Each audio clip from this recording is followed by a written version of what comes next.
everybody, it's your girl Queen Rain, and finally I am going to be uploading videos onto my YouTube page. Now this is once again an answer to all of the requests to kind of put my stuff in another tangible form, so I'll be doing YouTube videos as well. Now most of you guys know that I do lives on my Sincerely Rain Raphael page. I'll drop the link to that in the bio of this, but I wanted to come to you guys specifically about something really succinct today and just kind of wrap it up quickly. All right, I have 2 points that I'd like to make about things coming down my timeline in social media, and one of them pertains to JuJu. I have a rebuttal to a counter argument that was made, or just someone who wanted to show me something new. If you guys want to see the original video that I did about JuJu and Cameron, I'll also drop that in the bio of this video.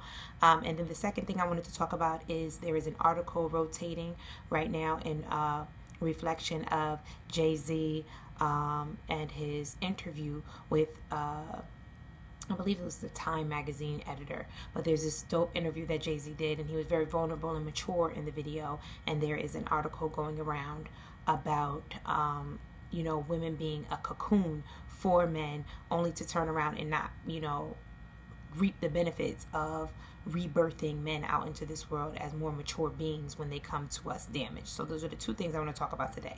So let me start with JuJu. For all of you guys who already know what I had to say about JuJu and Cameron's breakup, I thought that it was interesting, some of the feedback that I got back, and you guys already know that I'm definitely rooting for JuJu. You know, I'm rooting for Cameron too, but I'm rooting for JuJu. I actually don't want her to endure any strife. I don't want her to suffer from this. And I actually said in my video that she's going to be fine. But there's an interview recently released that she had on The Breakfast Club, and she said that she didn't know that becoming a boss and taking care of herself was going to eventually lead her to be considered unfun or not fun anymore by Cam.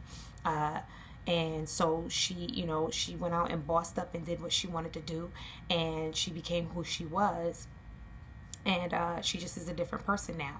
I can respect all of those things, and I wanted to make sure that we're clear.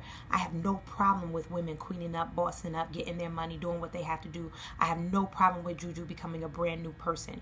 The point I made in my video was about knowing that there is no real commitment there. There's no provable commitment between her and Cameron. So when she mentions in that same video clip that she wants to that she wanted to have assets with this man in the future, and she was talking about real estate, these are the visions of grandeur that we have to limit ourselves from as women when we're dealing with these men who are not committed to us.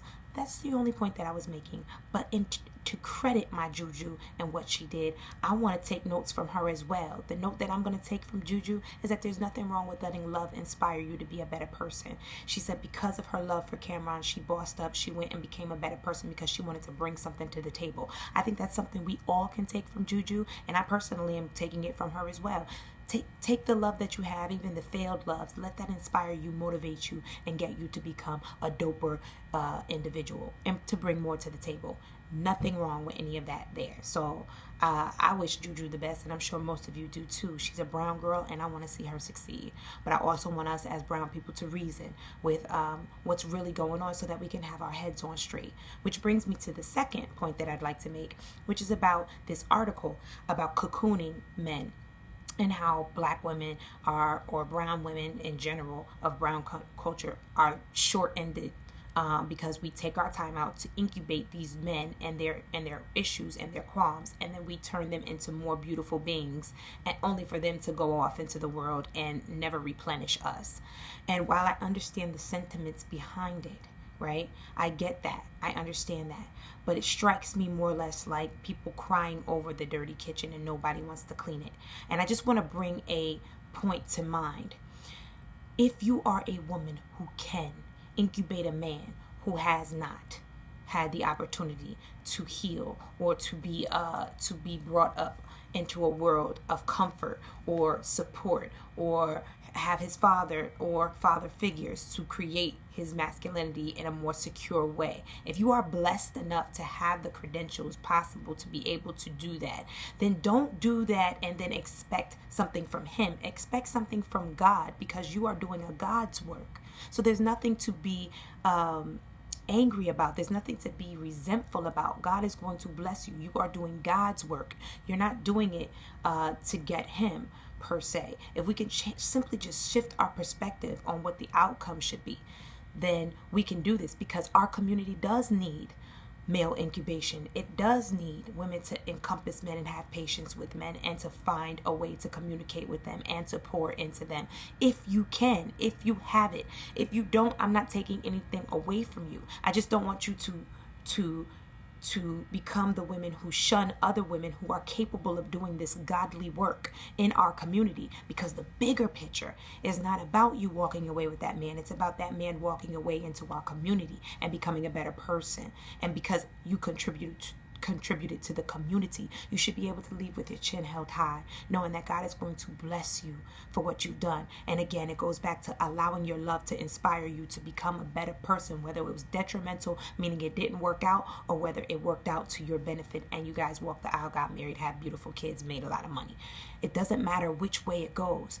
The righteous way of living is the most important way for us to choose to live. And that is the total message behind everything that I say. So I'm not taking up the male side, and I'm not making excuses for men, but I'm also not going to coddle women, and I'm not going to make excuses for women either. If you are strong enough and capable enough of taking on this God work in our community to heal somebody, don't feel bad about that. Don't feel played about that. Don't regret that. God is going to bless you. You have to do that within faith, not to get the man, but to get the blessings of God. Love you guys. Welcome.